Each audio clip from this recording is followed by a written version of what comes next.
Ahojte. Ahojte. Dnes sa spolu vyberieme ku kláštoru Katarínka. Po ceste k nej sme sa zastavili v Dolnej Krúpe pri kaštieli, ktorý sa v nej nachádza. Kaštiel môžete vidieť za nami. Preslávil ho rod Brunsvikovcov alebo Brunšvikovcov.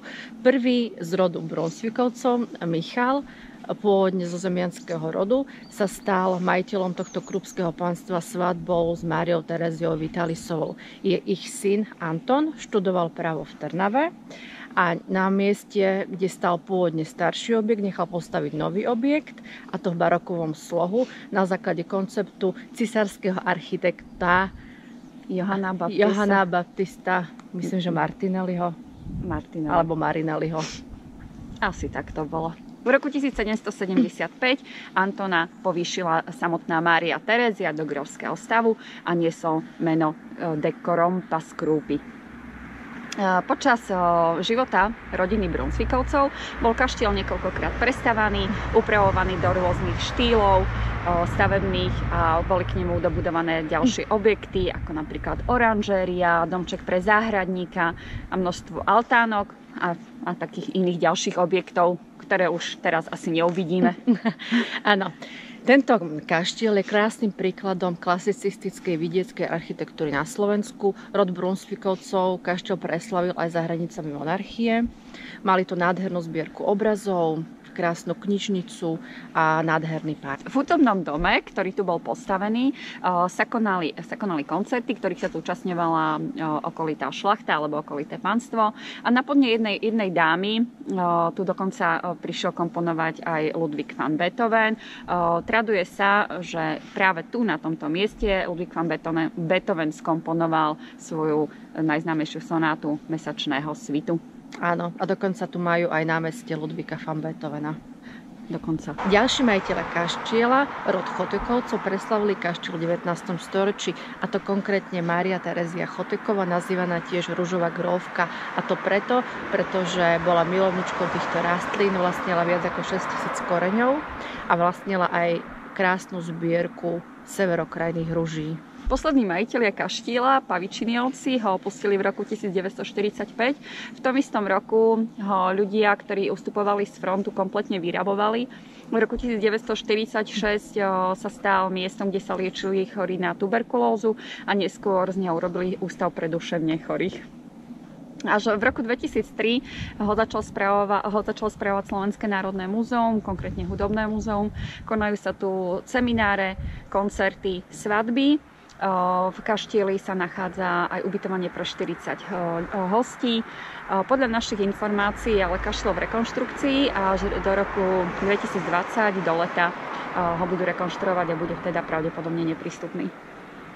Poďme si pozrieť krásny park. Ideme sa pozrieť, čo je tu ešte okolo.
Ďalšou našou dnešnou zastávkou je kláštor svätej Kataríny Alexandrijskej, nazývaným tiež aj Katarínka, ktorý môžete vidieť za nami.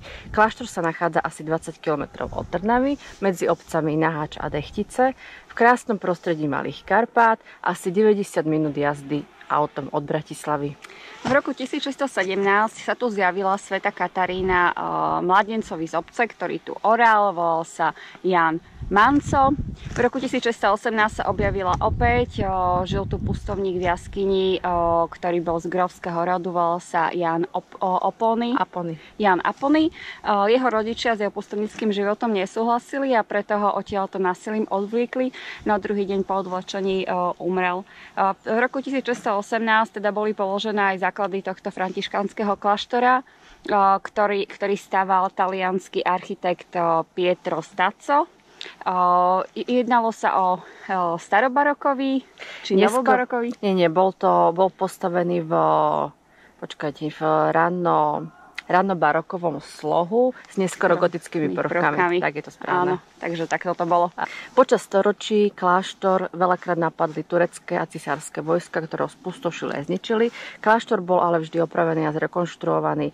Koncom 18. storočia po jozefínskej reforme bol kláštor zrušený. Mnísi odtiaľto museli odísť a takisto inventár si rozobrali okolité kláštory a kostoly. V obci Naháč pôsobil farár Juraj Fandli, ktorý sa koncom 18. storočia sťažoval na to, že ľudia z jeho obce nechodia do jeho kostola, ktorý bol v obci, ale sem do kostola, ktorý bol pri kláštore Svätá Katarínka, a napísal o tom takú rozhorčenú báseň, ktorá sa volala Dôvierna zmluva medzi diablem a medzi mnichem a diablem, ktorá bola písaná v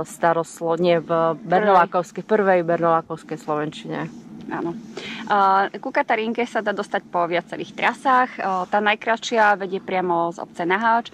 Na konci obce, alebo na začiatku, záleží na tom, z ktorej strany to vezmete, sa nachádza parkovisko priamo pri kostole a odtiaľ po modrej značke to trvá sem asi 40 minút. Je to taká veľmi príjemná prechádzka. Áno, ale nevzíme, pretože sa strašne šmýkalo. Strašne sa nám šmýkalo.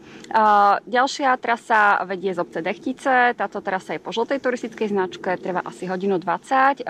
Dá sa priblížiť autom priamo pod les, kde je už potom zákaz vstupu, ale ak nechcete ísť priamo z obce, môžete ísť trošku bližšie. A posledná trasa, ktorá sem vedie, je taktiež po modrej turistickej značke, tiež trvá asi 1:20 a je to z obce Dobrá voda.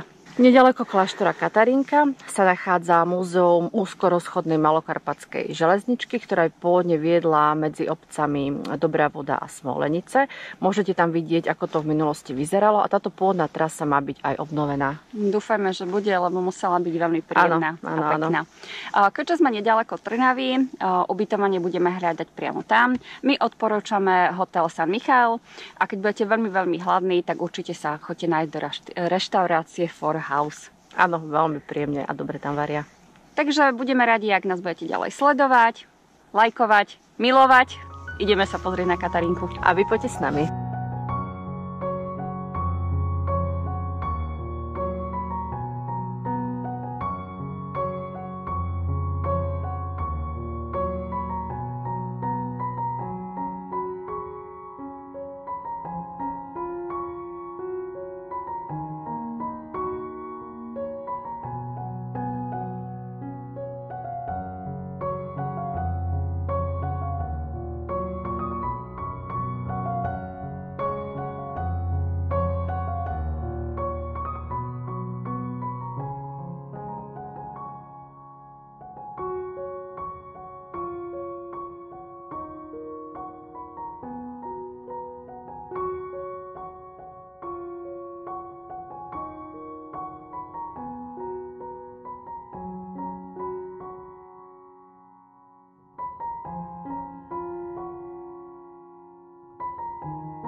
Kláštor nezvládol. Kláštor nezvládol. Pozor, kláštor nezvládol.